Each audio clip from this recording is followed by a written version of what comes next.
वैसे इंपॉर्टेंट चीजें आ रही लास्ट में आती, क्या फायदा उसका यार। जय गुरु जी। शुक्राना गुरु जी। सारी संगत को जय गुरु जी। जो भी सत्संग सुने उसके घर सुख समृद्धि हर तरह की सुख सुविधाएं उसे प्राप्त हो। मैं परमात्मा गुरु महाराज जी से यही अरदास करती हूँ कि सारी संगत हमेशा खुश रहे। वैसे तो हम हैं ही संगत गुरु महाराज जी की, खुशी रहते हैं। सुख दुख तो वैसे भी लाइफ में आते हैं, तो कोई बड़ी बात नहीं है। इसलिए हर चीज़ के साथ हमें मिलके चलना चाहिए, चाहे सुख हो दुख हो। हमेशा गुरु महाराज को याद करते हुए उनका शुक्राना करना चाहिए। दुख का मतलब है कि अच्छा समय आने वाला है। तो संगत जी, गुरु जी की आज्ञा लेते हुए आज का शुक्राना सत्संग अब हम शुरू करते हैं अपने पवित्र गुरु जी महाराज जी के मंत्र जाप के साथ।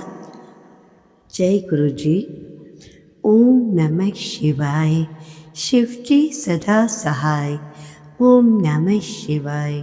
गुरु जी सदा सहाय। गुरु जी के प्यारे प्यारे चरणों में कोटि कोटि नमन।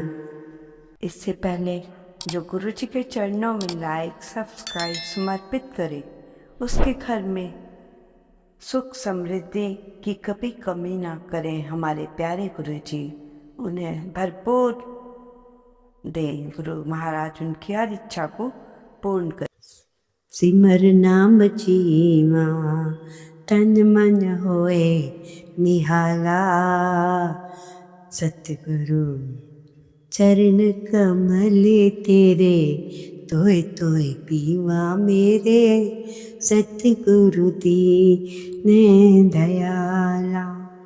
जय गुरु जी। संगत जी, गुरु जी कहते हैं दिल खोल कर सांस लो, अंदर ही अंदर घुटने की ज़रूरत नहीं।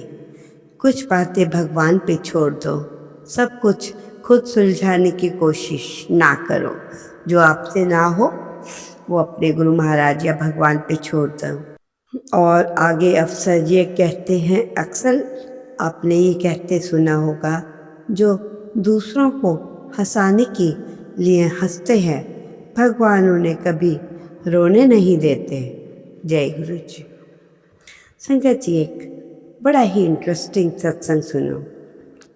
गुरु जी कहते हैं जब हम पढ़ा करते थे तो एक लड़की भी हमारे साथ पढ़ा करती थी। जब भी उसका कोई रिश्ता आता तो उसमें वो कोई ना कोई दोष निकाल देती। उसके पापा आर्मी ऑफिसर कर्नल साहब थे। एक दिन कई लोग बैठे थे तो बेटी आई तो कर्नल साहब ने कहा, बेटी को हाथ जोड़कर कहा, राजा रणजीत सिंह तो अब तेरे लिए हम दूसरी बार जन्म नहीं ले सकता। जो सामने है तुझे उसी में से ही चुनना होगा। संगत जी, कहने का अर्थ है क्या आप परफेक्ट हैं जो दूसरों में कमियां निकालते हैं? क्या आप परफेक्ट हैं, परफेक्ट हैं जो आप दूसरों में कमियां निकालते हैं? संगत जी, जीवन में सफलता के 3 मंत्र याद रखना। दुख में कभी निर्णय मत लेना, क्रोध में कभी किसी को उत्तर ना देना, खुशी में वचन कभी मत देना। ये 3 बातें अपने जीवन में अवश्य याद रखना। ये भी एक तरह का मंत्र है। संगत जी, ध्यान से सुनिए। जिंदगी में हमने और आपने क्या करना है? कुछ नहीं, क्योंकि इस दुनिया में ज़्यादा मिलने वाला कुछ भी नहीं है। जो भी आपकी ज़िंदगी है उसे खुशी, पाठ पूजा, इन सब कार्यों में लगाते हुए प्रेम से रहो। ये सबसे बड़ी उपलब्धि है। सबको प्रेम के दरिया में डुबो लो, यही सबसे बड़ी उपलब्धि। खाना थोड़ा खा लो परंतु परिवार की एकता को टूटने मत दो। बस संसार में यही सुख है। कभी भी किसी से जलन मत करो, किसी से कुछ भी नहीं मिलने वाला। उसमें भी भगवान का ही रूप है जिससे आप जलन कर रहे हो। ईर्ष्या में जलने वाले लोग कभी भी सुख चैन की जिंदगी नहीं जी पाते। जो दूसरों की उन्नति देखकर खुश होता है, दूसरों को दुखी देखकर दुखी होता है, जिसका मन दुखी होता है, ऐसे व्यक्ति को साक्षात धरती का हरि कहते हैं। वो भक्त भगवान स्वरूप होता है। भगवान कभी भी अलग नहीं होता। दूसरों की खुशी में खुश, दूसरों के दुख में दुखी, ये भगवान का गुण होता है। संगत जी, एक बार की बात है, देवदत्त जिनका नाम आपने सुना होगा, देवदत्त ने एक हंस को बाण से मारा और हंस घायल होकर गिर पड़ा। गौतम बुद्धा भी वहीं थे। उन्होंने उठाया और हाथ में लेकर उसे पानी पिलाया, सहलाया। देवदत्त आता है और कहता है, ये मेरा हंस है क्योंकि मैंने इसे मारा। गौतम कहते हैं, हंस मेरा है, मैंने इसे बचाया। दोनों में विवाद हुआ। दोनों राजा के पास पहुँचे। राजा ने कहानी सुनी तो राजा ने कहा, मारने वाले से बचाने वाला बड़ा होता है और इसलिए हंस गौतम का है। संगत जी, यदि आप में दया है, दर्द है, इंसानियत है, तो लक्षण भगवान का होता है। ईर्ष्या और द्वेष से बचो, कभी भी किसी से जलन मत करो। संगत जी, मेरी भी बताई हुई इस बात को हमेशा याद रखना। यदि आपके पास धन, दौलत, ऐश्वर्य, सुख सुविधा बढ़ जाए, आप दुनिया के साथ और भी सिंपल हो जाना, विनम्र हो जाना। और अगर आपने कुछ अपने बड़े होने का घमंड या दिखाया तो याद रखना, धीरे धीरे परमात्मा उन शक्तियों को छीन लेता है और फिर आप वहीं पे पहुंच जाते हो। जो शक्तियों का प्रयोग अच्छे के लिए करते हैं, हमें कुछ ऐसा अपने देश के लिए भी, लोगों के लिए भी इस तरह के कार्य करने चाहिए जिससे आपका और भारत का नाम ऊंचा हो। संगत जी, मुसीबत में कभी घबराना मत। जब संकट से आप घबराते हैं तो छोटी सी समस्या बहुत बड़ा रूप लेकर आती है। संगत जी, आपने हर गम की नुमाइश कर अपने नसीब की आजमाइश मत करें। तो तेरा है वो तेरा है, वो खुद चलकर तेरे पास आएगा। हर रोज़ उसे पाने की ख्वाहिश ना करें। गुरु जी का शुक्राना करें। गुरु जी, यही एक सत्संग है। संगत जी, एक ओल्ड आंटी का सत्संग बताते हैं, सॉरी अंकल का, और सुनते ही आपका मन खुश हो जाएगा क्योंकि ओल्ड संगत गुरु जी की बहुत करीब थी, गुरु जी से बहुत अटैच थी और ओल्ड सत्संग से हमें बहुत से क्वेश्चंस के आंसर मिल जाते हैं जो गुरु जी को आप मैसेज देना चाहते हैं, आंसर मिल जाता है। आप वो मैसेज उस सत्संग में मिल जाता है क्योंकि उस सत्संग की जो बातें हैं बड़ी डीपली गहराई वाली होती हैं। इस सत्संग से हमें ये पता चलता है कि गुरु जी ने अपनी संगत से क्या चाहते थे, क्योंकि उनके अंदर आपको कई मैसेज। संगत जी, गुरु जी का बखान करना तो बहुत बड़ा मुश्किल काम है। संगत जी, अंकल बता रहे हैं ये जर्नी है, इसमें गुरु के पास जाना पड़ता है। गुरु जी हमें अपनी चॉइस के साथ बुलाते हैं। जो भी संगत गुरु जी के साथ जुड़ती है उसे गुरु जी खुद चूज करते हैं। हम अपने आप गुरु के साथ कभी भी नहीं जुड़ सकते। संगत जी, ध्यान से सुनना। लोग रेलवे स्टेशन, हॉस्पिटल, एयरपोर्ट में पड़े हैं, गुरुजी ने जिससे अपनी संगत बनाना है उसे बना ही लेना है, और जो भी गुरु जी की संगत बनती है वो संगत ब्लेस हो जाती है। जो भी पहली बार गुरु जी को नमस्कार करता है वो गुरु जी का हो जाता है। उसके बाद के चाहे गुरु जी गुरु जी को भूल भी जाए, परंतु हमारे प्यारे गुरु जी कभी किसी को नहीं भूलते। अंकल बता रहे हैं कि मेरी जर्नी भी गुरु जी के साथ ऐसे ही शुरू हुई। मुझे गुरु जी से जुड़ने से पहले मुझे गुरु जी का स्वरूप मिला था कई सालों पहले। तो स्वरूप अंकल, एक ब्रिगेडियर अंकल थे, उन्होंने मुझे दिया। उन्होंने अंकल से कहा ये स्वरूप अपने काम के स्थान पर रखना जहाँ पे आप काम करते हैं। ब्रिगेडियर साहब ने उनकी मदद की और स्वरूप दिया। हमें गुरु जी के बारे में ज़्यादा पता नहीं था।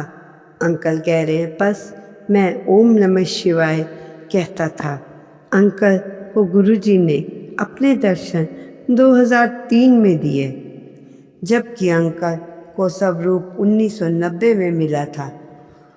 2003 के बीच तक जो भी अंकल के साथ हुआ, 2003 में गुरु जी ने इस तरह कृपा करी अंकल पे। अंकल गुड़गांव से आ रहे थे, मौसम बहुत अच्छा था। अंकल स्कूटर चला रहे थे। स्कूटर पर पता नहीं गाना गाते हुए मस्ती में चले हुए थे। मुझे आज तक याद है, अंकल बता रहे हैं, गाना मैं वो गा रहा था, मेरी सपनों की रानी कब आएगी तू। और ये गाना गाते गाते स्कूटर से छोड़कर मैं पता नहीं कहाँ को मुड़ गया और मौज में करता हुआ जा रहा था। मौज किस तरह की? अंकल कह रहे हैं मुझे पता ही नहीं चला, मैं अपने घर न जाकर किसी और ही मोड़ से मुड़ गया और सीधे कहाँ पहुँचा संगत जी? देखिए, सोचने वाली बात है। सीधे एम्पायर स्टेट सुल्तानपुर पहुँच गया। जब मैं वहाँ पहुँचा तो गुरु महाराज आगे खड़े थे। मेरे पास स्वरूप इतना पुराना था कि गुरु जी को मैं पहचान नहीं सका, क्योंकि स्वरूप और गुरु जी में फिज़िकली बहुत फ़र्क आया हुआ था। मैंने सोचा कोई महापुरुष है, मैं तो बहुत दूर खड़ा था। तो गुरु जी से परमात्मा ने मुझे इशारा करके बुलाया। परमात्मा जिसको बुलाते हैं वही महाराज तक पहुंचता है। संगत जी, गुरु जी के पास अपने आप कोई नहीं पहुंच सकता। गुरु जी ने जिसको बुलाना है उसको बुला लेते हैं अपनी मर्जी से। गुरु जी के पास कोई पहुंच नहीं सकता। गुरु केवल टीचिंग करते हैं। मैं तो प्रैक्टिकल गुरु हूँ, जो किसी के कष्ट अपने ऊपर ले सकता हूँ, वो सद्गुरु है। ये सब बातें गुरु जी ने अपने आप बताई। परमात्मा के पास जब हम पहुँचे बस इतना ही हुआ, सारी संगत अंदर चली गई, मैं बाहर ही रह गया। पर जब सारी संगत बाहर आई तो मैं बाहर बैठा था। फिर अंकल क्या देखते हैं, जिस स्कूटर पर मैं आया था वो स्कूटर वहाँ नहीं है और वो पार्किंग में लगा हुआ था। ये सब कैसे हुआ मुझे तो कुछ मालूम ही नहीं। और जब मैं बाहर आया तो जब मैं बाहर आया तो मुझे ख्याल आया स्कूटर बाहर खड़ा था। फिर पार्किंग से लेकर स्कूटर फिर मैं वहाँ लेकर आया। जब मैं थोड़ी देर उधर बैठा तो महाराज जी आए, विराजमान हुए। परमात्मा का हमें तो पता नहीं था क्या करना है, हम भी बैठ गए। इंडिया के बीच जब दिवाली नज़दीक आती है, नवरात्रे भी आते हैं। कई बार ऐसे पेड़ हैं जो रात के समय बहुत खुशबू देते हैं। उस समय क्या हुआ, बहुत प्यारी खुशबू ऐसी आई उस समय, तब मुझे परमात्मा ने बुलाया। वो खुशबू आज तक मैं भूलता नहीं। मुझे उस तरह की खुशबू आज भी आ जाए तो मैं कहता हूँ मेरे गुरुजी आ गए, गुरुजी आ गए। ऐसी खुशबू जब मैं वहाँ बैठा तो ऐसा महसूस हो रहा था अंदर से बाहर तक। मन इतना खुश था कि पहली बार वहाँ गया। गुरबानी सुनते सुनते मैं इतना मस्त हो गया कि मुझे कोई सुध-बुध ही नहीं रही। मुझे लगा कि किस लोक से कहाँ इस लोक अच्छे लोक तक मैं पहुँच गया और मेरी फीलिंग्स बेटर होती गई और मुझे पता ही नहीं चला। मेरा रोम रोम कह रहा था गुरुजी सानू बख्शो, सानू बख्शो। मैंने किए पाप तेरे, गुरुजी सानू बख्शो, सानू बख्शो। और गुरुजी सानू बख्शो, इस तरह मन से आवाज़ें निकल रही थी। जदों सत्संग सुन रहे थी हो सकता था गुरुजी ने हमें बख्शना हो। उसी समय ऐसी फीलिंग्स आ गई। गुरुजी ने आए तो सोचा कि गुरुजी आएंगे, गुरुजी कोई प्रवचन करेंगे, पर उन्होंने तो चुटकुले सुनाने शुरू कर दिए। पर थोड़ा डिफरेंट सा लगा, अच्छा भी लगा, प्योरिटी थी और महसूस भी हो रही थी।